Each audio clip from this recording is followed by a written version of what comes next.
Now, post Charlie Kirk, some of them think it's all right to kill us, okay? We must make a fuss about these things. We really must fight back. We must complain. Due to unforeseen circumstances, we're going to have to cancel your event. Sorry, that's it, goodbye. No, we can't let them win. Hi everybody, and welcome back to Nick Talks. This episode's returning, still amazing guest, is a gentleman from the New Culture Forum that you've all heard of, and it's Philip Kizzily. Sorry about that. These names get me every time. Hi Nick, it's great. It's great to be back on the channel. It's great to see you again. And believe me, everyone does that with my name.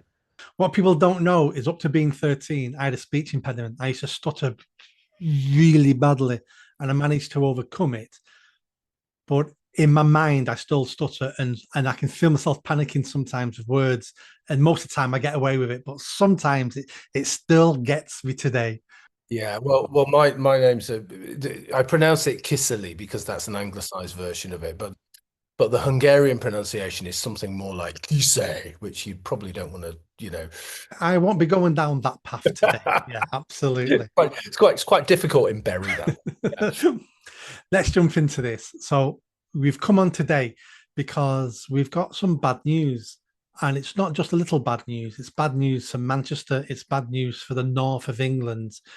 We thought we were over the hill with cancel culture. We thought venues and institutions were beginning to learn and beginning to understand you can't do this anymore. And New Culture Forum, you've just organised a conference in Manchester City Centre. I was going to be a speaker, and suddenly, a few days before, the venue pulls the venue, and you've had to cancel it all. Can you just explain a little bit what's gone on? Yeah, so we New Culture Forum has a grassroots movement called New Culture Forum Locals, and we have branches all over the country, and we're opening new branches all the time. We have a branch in Manchester, which is a big thriving branch, and so we thought Manchester would be a great place to hold our Northern Regional Conference. And so we've been planning this for, you know what these things are like. They take ages to plan. Planning this for a few months. We got the venue, which I'm just having to remember what the venue was called actually. It's called Fountain House. Fountain House, that's right. Yeah, sorry. I should know that. I've been back and forth with you a lot. Fountain House in Manchester, and they are managed by a company that trades under the Green King pubs thing. So people will know who they are. Green King pubs, Fountain House in Manchester. They're based in London. So this was fine, and other people, I think the Free Speech Union have done stuff there in this room that they've got, which can hold about 100 people. So it was a fairly substantial gathering, and we had some really dynamic, high octane, it has to be said, dynamic speakers like yourself, for example, Peter Whittle from New Culture Forum, Raja Mia, who's from Oldham and who's a big campaigner against Pakistani rape gangs. Naraya Khan, who suffered terrible abuse in the name of Islamism and is speaking out against it. William Clouston, who's the leader of the SDP. Gawain Towler, who I think who's standing for reform next time, but is a big name. People will know Gawain, big name in UKIP, Brexit Party, Reform, and so on and so forth. So big names, a big event, and it was sold out, and everybody was really looking forward to it. It was supposed to be happening next Saturday. Last Friday, I think it was, we got an email. We're recording this now on the Tuesday. We got an email saying, oh, sorry, due to unforeseen circumstances, the usual thing, right? We're all very familiar with this, the people who do this kind of thing. Due to unforeseen circumstances, we're going to have to cancel your event. Sorry, that's it, goodbye. We wrote back, our regional organizer wrote back, and there was nothing else really, just a bit of politeness. And I think they offered him some Green King vouchers to use in a pub, right? So So we just had to cancel the event. It was too short notice to get another sizable venue in Manchester. And to be honest, there aren't that many venues in Manchester because they are also cringingly woke that they will not have people like me and you speaking at those venues. Now, that's really, really worrying because we were just talking before and you were saying Manchester is the second largest city or the second probably the most important city. Um, why is this the case? Now we can probably go into that a little bit later on. But I just feel that we're left high and dry. And I suppose the reason that they have cancelled us is that they don't want to fall foul of, I know it's Green King, they definitely don't want to fall foul of the BLM woke identitarian brigade. But the key speaker at our conference actually had brown skin. So what they're doing is they're cancelling Raja Mia. They're cancelling Naraya Khan. Now, Naraya Khan has been the victim of all sorts of abuse. And so they're piling abuse on abuse, and they're doing it in the name of kindness. They are doing it in the name of equality. They're doing it in the name of inclusion. And of course, it's nothing of the kind, Nick, actually. It's gross exclusion. Now, if we think about, the kinds of things that we stand for, we're about patriotism, we're about free speech, we're generally about freedom, we're socially conservative, all of those things. Okay, that is the huge majority of people in this country. I think what Reform are polling at something like 35, 36% at the moment, where Labour are polling at 16, right? That is where we are at the moment. And I would say the vast majority of Reform voters agree with the things that you say on this channel and agree with the things that we say on New Culture Forum. And absolutely, I know, agree with the things that we say in the New Culture Forum locals meetups because there are so many Reform voters there. What these venues are doing is working against ordinary people, and they are working against people with brown skin because they don't think the right thing. It's racism, and it's pure and simple. I've got a slightly different take. Pardon me. Um, I've been a victim of this in Manchester City Centre twice now, where venues have cancelled on my events. And it tends to be this. It tends to be the venue takes your booking, will have Googled New Culture Forum and gone, yep, fine.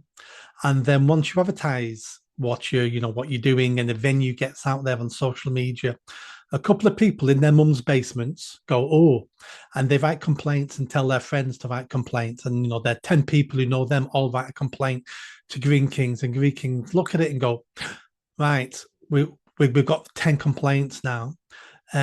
Do we take the chance? Because they're saying they're customers. We don't really need the New Culture Forum booking. Do we want to upset our customers? So out of cowardice and out of not caring, they cancel the booking. Happens all the time. Let me give you an example to me. About 4 years ago, I organised a big event in Manchester. 250 people. That's what we were aiming for in a place round the corner from this venue. It's called the Quakers House, the Quakers Friends House. I had Peter Whittler was coming as a speaker. We had some great speakers coming. 10 days before, they cancelled it because they said, we don't like one of your speakers. And the speaker was just, people say he's controversial, but he's never said anything controversial that I wouldn't say. And because of that, they cancelled the venue. It got on GB News. We talked about it on GB News. Another venue, I was hosting Calvin Robinson. You'll know Calvin. Yeah, no, very well. Yeah, it was going to be an evening with Calvin Robinson. It was 7 till 9 in a pub, top room of a pub. And the venue cancelled it. So I went to see the manager. What are you cancelling it for? He went, I've had lots of complaints that he's a racist. Do you know who Calvin Robinson is? No. Do you want to see a picture of him? All right. Googled it. He's black. He knows he's black as well. It's not just you. He knows he's black. And why has he got a dog collar on? Well, he's a priest as well. Oh, he's a black priest. Yeah. So they still cancelled it. But luckily, they said to me afterwards, you can still use the venue, and we won't take notice of that anymore. And I booked that venue when I was doing hustings, when I was running for Mayor of Greater Manchester, and I was meeting people upstairs. It was like an open house. And even then, the manager came up to me and said, "Do you know how many complaints we've had about you using the room upstairs as a hustings for Mayor of Greater Manchester?" He said, "I'm not bothered." He goes, "I know you now. I know it's all fine. But just let you know, we've had like 17 complaints yesterday about you having hustings, a democratic hustings for Mayor of Greater Manchester. Another venue would have cancelled that again." So Manchester is letting itself down. Yeah, I mean, I think it's all of those things. I think it's all of the things that you've said, and I think it's all of the things that I've said, and I think it's sometimes combination of the two. So we had, what I should have said earlier was they'd sent a message saying, "Oh, can you give us a list of your speakers?" So they probably seen the our branding, which was a flag of St. George Cross. Part of the title of the event was, a country on the brink. They will have had some complaints, because we always get that, and they will have looked a little bit closer into who New Culture Forum is, and seen my name, they'll have seen your name, Raja, Naraya, all of those people. So that's essentially what happened. It's a sometime combination all of those things. Now, Green King has a real kind of reputation for being woke, to atone for its sins. I'm not quite sure what it is, but if you look on the website, they're very desperate to be in with. They were very desperate to be in with BLM and all of those things. So I think there's something happening here, that there's something very definite is changing in the country, and you can feel it day by day with this catastrophic Labour administration. It feels as though the country is falling apart, and people, I hate to use the phrase, but the window is moving to the right. The Overton window is moving to the right. You would think, with all of that stuff going on, with reform riding so high, with people less and less self-conscious about saying what they think, people not really caring anymore about being called racist because they know it's just nonsense. They just know it's a load of rubbish.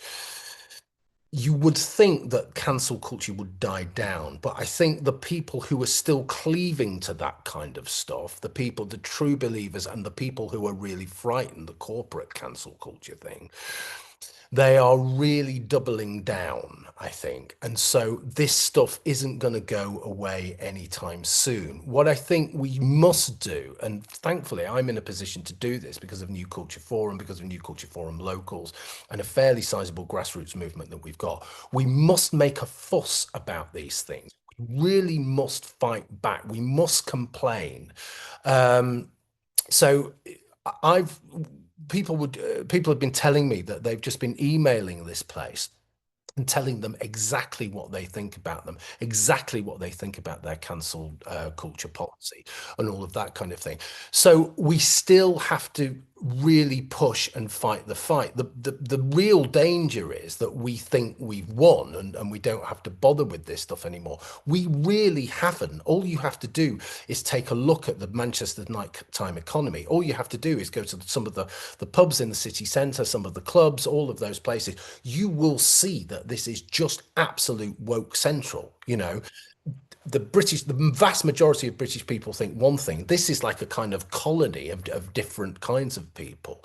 And so we really have to think about what the next stage of the fight is, in a way, and how we go about it and how we take on these people, because they're not going anywhere. They're still going to, they're in a tiny minority, but they hold massive power. They have huge cultural currency. So what we need to do is think about how we push back on that and how we take that currency away from them, because these people are cultural gatekeepers. They are politicized. They are wrecking our society, and they're wrecking our economy as well. So I think it's working on all of those levels. Oh, absolutely.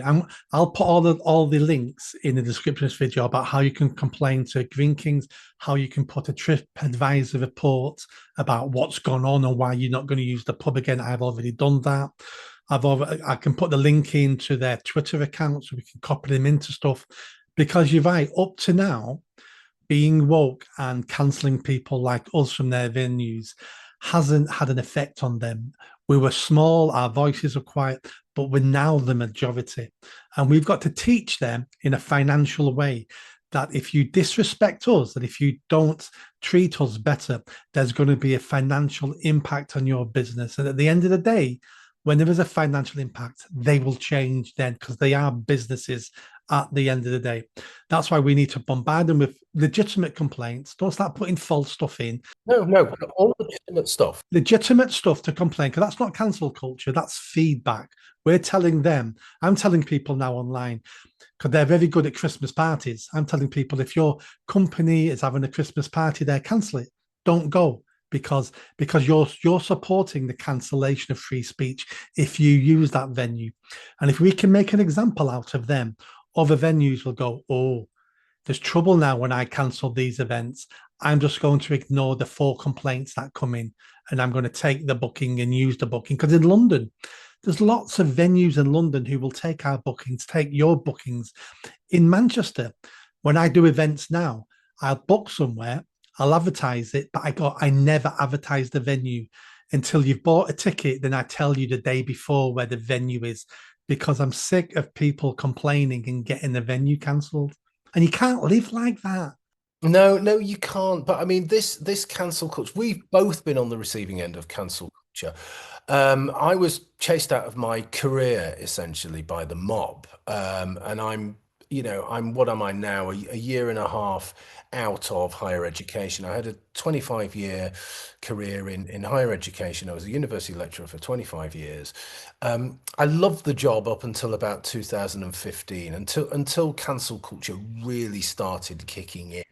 But it was only after October the 7th, 2023, when the Gazans did the pogrom in Israel, and I started uh, essentially, questioning jihadis in this country and doing quite a lot of press about it. That the mob just kind of circled around me and hounded me out of my job, basically. So I'm not going to stand for it. Okay, I'm like you in that way. I'm just not going to stand for it. I've got previous experience of this. It took me to the brink. Okay, I mean I'll tell you a story. It happened at the end of July 2023, January 2024. It was cold, it was rainy, it was miserable. I had no career. I thought my life was over. I thought I didn't think I was going to get a pension. I didn't think I was ever going to work again. I mean, I walked up. I mean, I was never going to do it, but I walked up to the top of a high car park in Leeds and looked over and thought, what would it be like if I did this and just got rid of all my troubles? I was never going to do it, but I did think about it and I did visit the place. That's what this kind of stuff does to people, okay? Because once the mob attacks you and once the mob gets you, there's very little you can do in the short term. Okay. Or there's very little many people can do in the short term. But once you get beyond that and you do realize that you can survive this and that there is a future and you can push back, that's the time to really think about what we do. So all of this stuff doesn't bother me in the slightest. I've been there, I've had it done personally. But what I really fear is that our cultural life and our social life will continue to be stifled in the way it is by these horrible little tin pot Hitlers, these little charlatans who want to dominate everybody. And there's a kind of psychopathy about it, isn't they? They love seeing people miserable. They love seeing people under control. So we really must push back on all of that kind of thing. And that whole idea of free speech, what we stand for at New Culture Forum, what you stand for on this channel, what all of our associates stand for, the people who come on this channel, the people who we work with, we are all about pushing back on that. We are all about pushing back on free speech. So we must do several things. First of all, if you're not, to the audience here, if you're not a member of the Free Speech Union, join. The Free Speech Union represented me brilliantly, and they will represent you because anybody can get into trouble. There was this ridiculous video going around of police two police women visiting a house because a child had looked at a social media post. This is the kind of world we're living in. We've got Lucy Connolly, who's just come out of prison. We've got Peter Lynch, who died in custody, all for words, all for saying things on social media or shouting something in the street. This stuff isn't going away. It's here, and we need to take it really seriously. Absolutely. And we need to push back. And people like me and you need to push back even more because we were lucky. We got over our cancellation. Not everyone's that lucky. So now that me and you can't be cancelled in the future, me and you need to take a stand to say we're not accepting this. It's easy to keep your head down once you've had you've been cancelled. Keep your head down, keep your mouth shut. But that just feeds into it. I mean, that's the worst thing you can possibly do because what are they doing now? First of all, they tried to take away livelihoods. Then they tried to put us in prison. Now, post Charlie Kirk, some of them think it's all right to kill us. Okay, that legitimization. There's a kind of permission that they've granted themselves. You can see it in the dialogue, which is about, well, these people are wicked, so it doesn't matter if they die. We are doing something for humanity. That is literally the position we're in at the moment. Now, I never thought I'd see myself in a country, 2025, I'm 54 years old. I never thought we would be in this position where we will be getting to a stage, because that's happened in America. You can bet your life it's going to happen here. I never thought we'd be in a position where this kind of stuff it's not a question of if, it's a question of when. And for me, that's really terrifying. And the worst thing we can do is silence ourselves. Oh, definitely. I predicted the violence because I knew the left would go to violence and will be going to more violence for one reason only. They're beginning to realize they're losing. They didn't have to go to violence when everything was in there going their way, but they're beginning to realize. I'm sorry, you actually said that in the last conversation we had. You actually said that. These were the actual words you said in the last conversation we had a few months ago. So you're absolutely right. Yeah, I knew they're going to turn to violence once they realized that they're losing power, and we can see them losing power. Reform's a good indicator of that. The protests outside migrant hotels, the raise the colours, and this has all happened over 6 months. And they're going, what the hell is going on? I thought we were so close to being a socialist utopia, and it's all falling away from our fingers. And that's why they're going to go to violence. Same with the green agenda. Once we start rolling back on the green agenda, they're going to turn violent as well because they're going to go, we've gone down the democratic route. We've tried to change opinion. They're not listening. Now they're going to kill the world. If I can take one or two lives and save the planet, I'm going to be a hero. They're going to go violent as well. This is the mindset, and it takes hold in particular places. And there's a kind of demographic where, because I'm just thinking about Manchester, and I'm just thinking about why it happened where it did. I mean, like you, I'm from Manchester. You're from Manchester. We both know the city really well. We've known it for decades. I was just there. My partner owns a flat in Manchester, and so we've been spending quite a bit of time there. And it's one of these new kind of not a million miles away from Victoria Station, just on the other side of Deansgate. And it's very trendy, and there's lots of young kids there. And they've got lots of money, and they're all massively identitarian, and it's a little village there, and it's all the same kind of people. The local pub there absolutely obviously has to have a trans bar man dressed as a, but they all do. They all have to have one. You know what I mean?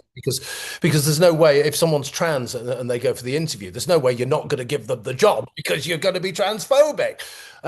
So it's all of that kind of things. But they're all very well heeled. They're all chattering class. They're all young, trendy, and stupid, and they dominate the culture there. In lots of ways, it's always been the same. So since the end of the 70s, when Manchester kind of started reinventing itself, as we've talked about this before, as a kind of cultural city, that culture-led regeneration with the Hacienda and Pips nightclub And the music of the 1980s, Joy Division, the Smiths, yeah, Manchester, and all of that king, it developed itself very much around its nighttime economy, its culture, and all of that kind of stuff. It was all about being trendy and being young and cool and all of that. The difference then that was they were all kind of hedonistic free thinkers, and it was fun. Now it's the opposite of that, but it isn't. It the difference is that was very local, right? That was about Manchester. That was about the scene itself. This is imported. This isn't local. These are just people who've come here to study. These are just people who've come here to work or live or just be kind of flaneurs and just hang around. And it's not the same thing. It's just this globalized, nasty identitarianism. But because Manchester's quite wealthy, it's a global city. It's not too big either. It's got all of those conditions that make this kind of stuff thrive. And like you, I was just looking at the place. I was thinking, well, where can we do this? There aren't any venues. There aren't any venues that will have us. It's crazy.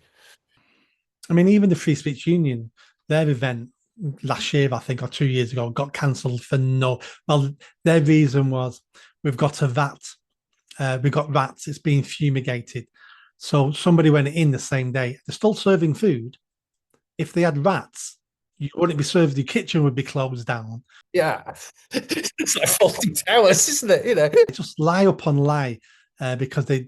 That's why I think a lot of it is cowardice. If they were true believers, they'd tell you we don't want new culture scum in our establishment. And in a way, if they said that, at least that, do you know what I mean? At least we can respond to that in, all right, well, why are we? What is it about us? And we can then just demonstrate to them that they are completely and totally wrong about us. But they won't even have the dialogue. So this Fountain House, they have hosted the Free Speech Union before, but they're not going to host them again, right? So again, it's cancellation. Mm. So going back to the Manchester conference, are you looking at rebooking it? Are you trying to find a venue? Are you looking at trying to have it in Manchester again in a few months' time, 6 months from now? What's the plan? Well, yes, because I want you to speak. I want Raja to speak. I want everybody to speak. It's so important that we do this. Because we can't let them win. No, we can't let them win. So we've got to do it, and it'll be sometime in the new year, I think, when we've kind of gathered our limbs a bit. But it'll be bigger, it'll be better. We'll have more speakers. It might actually take on a cancellation. We were talking about the state of the country. That was, as you know, this is what we were talking about.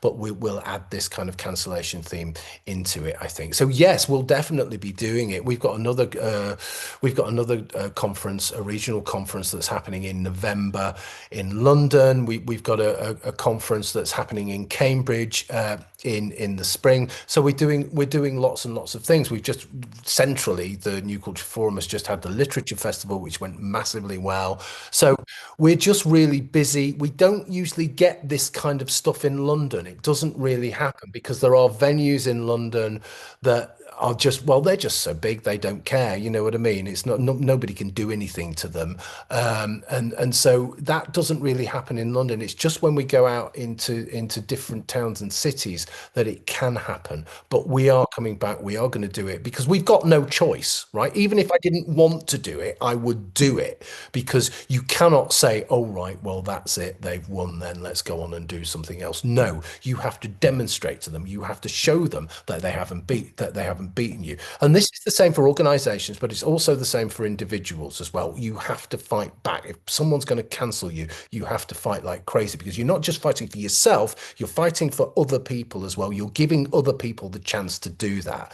Every time we stay silent with this stuff, we are just not only punishing ourselves, but punishing everybody else as well. Exactly. So if you're watching this video and you're as angry as me and Philip, go in the description of the video and email the venue, tag the venue into Facebook X criticism, and then go on TripAdvisor and tell TripAdvisor what went on. How they don't support free speech, how they seem to be anti-English, how they're willing to cancel venues, with no notice. Go on there and make a fuss. It takes a couple of minutes of your time, but if 2,000 people did that today, I'm telling you now, by weekend, they will be having senior management meetings going, we need to start changing some of our policies because we can't have a barrage of criticism like that at this venue again. Because all these venues are competing on a knife's edge. Any of them could go bankrupt at any moment because it's such a tight margin. The margins are so tight with this. Yeah. And if we just kind of think about the national picture for a minute and what the government is doing and how the government is clamping down on free speech and how they are terrified of people opening their mouths and criticizing them and all of that kind of thing. This culture is so stifling, isn't it? And look at how terribly unpopular the Starmer regime is. It's almost like they're an occupying administration in a way. They're not governing for us. They're not looking after their people. They're just kind of dominating us or trying to. But they are frightened. They are terrified, and that it feels like that fear has taken over the whole culture. These little people, these little venues, and these relatively speaking, these smaller businesses, they are terrified of people like us. So we do have an amount of power because we've got the numbers, and we should wield that power. We should wield it on social media. This is the thing about New Culture Forum Locals. I've just taken us onto Facebook. Now, people have lots of problems and issues with Facebook and social media with kind of data and all the rest of it. Sure, so do I. I get all of that kind of stuff. But you do need to be out there. People need to be able to see you. And so we are there. If you want to join us on Facebook, it's New Culture Forum Locals. There's a group there. It's a private group. Do get involved. There's well over 1,000 people in it at the moment. We've only just started it, but it's going to grow and grow and grow, and we'd love to see you there. Excellent. Philip, thanks so much for coming on today. And I'll end with this. The reason things seem to be getting worse with the government and some of the venues, the reason why it's getting worse, and it's going to get worse before it gets better, it's because they're terrified. They can see power slipping away, and this is their last attempt at retaining control. They're going to come down even harder on us to retain control. But the tighter their grip, the more of us will slip through their fingers. Brilliant. Yeah, absolutely. Well, thanks so much, and I'll speak to you again soon. Thanks, Nick.